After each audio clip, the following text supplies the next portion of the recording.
All right, everybody, welcome back for another breakdown. Today, this is the last time in the history of this channel, of the podcast, of the framework. We're never going to talk about this again because we have seen it one too many times. But this is it. This is the swan song for the school room, classroom. Can I say it right? Should I restart the recording? I'm not going to. Let's plow ahead. You can live with it. But we have seen this time and time again. People in a classroom, they are saving money on electricity. I see what they're doing. A little bit of a greenie. And we're pushing in. Let's not even use the dolly because that takes energy, right? You got to pump it up. It's pneumatic. You know what time it is. And there's lots of haze in this classroom.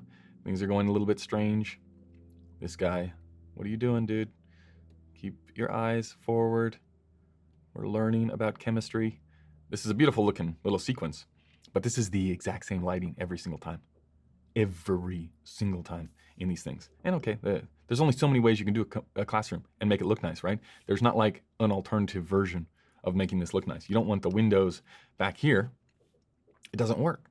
So if there's only one or two solutions to make a classroom look nice, default to those one or two solutions. Again, weird practicals on during the day. We are pumping light through this way. What is important here is that we are on the dark side of the line. This is the line running down the entire scene. Shadow towards camera, light coming through the windows. Now, with this window, we're gonna light the back wall. With this window that we can't see, we're gonna light the people in the frame, right? And we're gonna keep it really down and really moody. We're gonna avoid white walls. We're gonna set up these lines to create depth. We have seen this time and time again. Now, when we come around, boom, haze, holy haze. If you think you have too much haze, just remember that everybody overdoes it all the time. And you always have regrets, but that's life. That's what the people say. So there's lots of haze in here. Still good, nice looking shot too, because we push past. And then I think, do we throw? Oh, we almost threw. I bet you they did throw, but didn't quite get the focus right. That's my guess. Because you can see them, they're going, and then they jump down the line. Now watch what happens when they jump down the line. Hello, I light my old friend. Right now it's flat. There's not a whole lot back there, right? And then watch our lady's eyes here. Boom. Hello, eyelight. Can we just bring in this, and this thing gets really, really harsh. Normally you'll see when you punch down the line and you're going to do a close-up, this will actually get softer. It appears, though, as though they've gone with a little bit of a harder punch.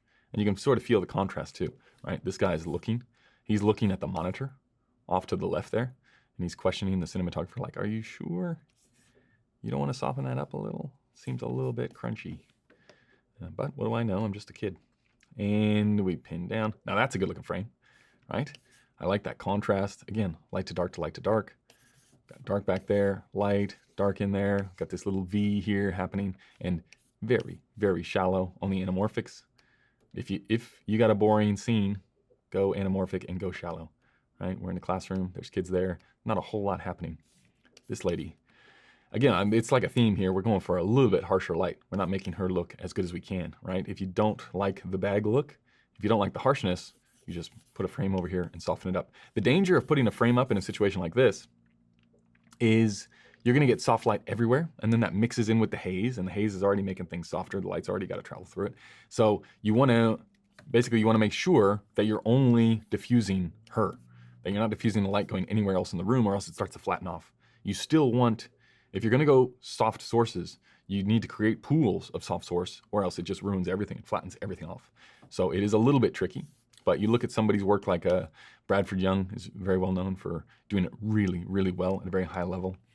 It's just, it takes a little bit more work and it takes a lot of neg, right? Because as soon as you soften this up, soften this source up here, and it starts spreading, right? It goes everywhere. That's why it gets softer. It gets bigger and softer. So it starts going everywhere, and it will start polluting your shadows.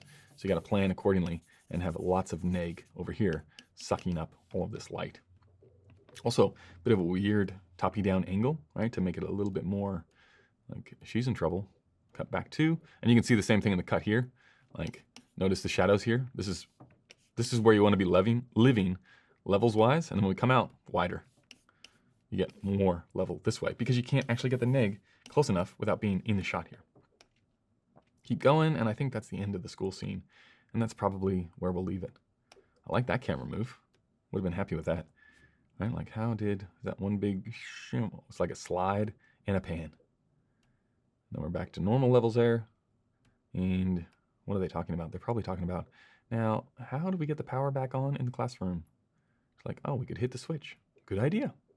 Chemistry. This guy goes on a mission. I'm going to find it. We don't really have anything else to talk about in this ad, except like if you think you have enough, if you think, oh, I've got too many practicals on in the shot, chances are you don't have enough. So just put more practicals everywhere.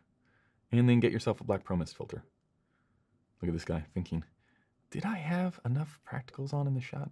And we're moving in, out. We go back in the classroom.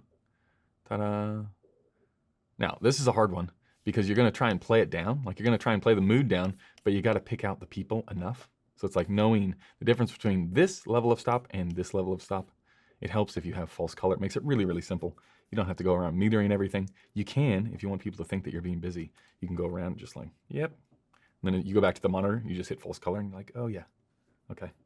So the rest of the time I was just doing nothing, just making people think I was busy. What happened to the Pro Mist? We lost it. It doesn't appear to be there anymore.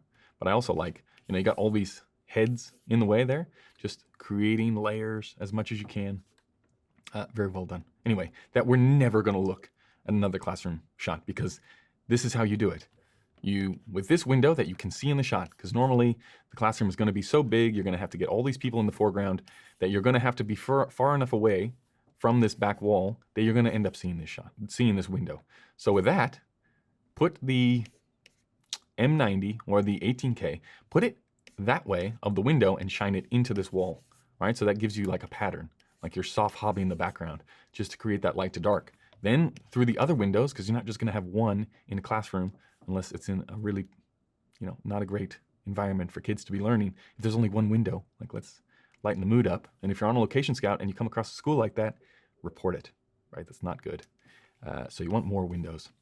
And then through the other window, that's when you light everybody, right? And also here, it helps to be anamorphic in this situation because this little top light here, that little top light on her, that is harder to do if you are 16:9, right? Because that means you got to go higher with the lamp and maybe the classroom isn't tall enough. So if you're in a pokey little space, sometimes anamorphic can be your friend because you can bring in those top lights and they can be lower in the frame and lower in the actual room itself. So it makes it easier. Okay, that is going to do it. Many thanks for checking out the video. If you didn't learn anything, that's probably because we've talked about this scene so many times. Never again. Don't recommend it. Don't put some commercial down in the comments about this classroom. We've never seen it done like this before. It's not true. They're all done like this. And you should probably not tell people that they're all done like this, or else you're not going to get hired because they'll just do it like this without you. So definitely don't tell anyone that there's only one way to shoot a classroom. Nobody. Understood? Okay, that's going to do it for this one. We will see you in the next one. Goodbye.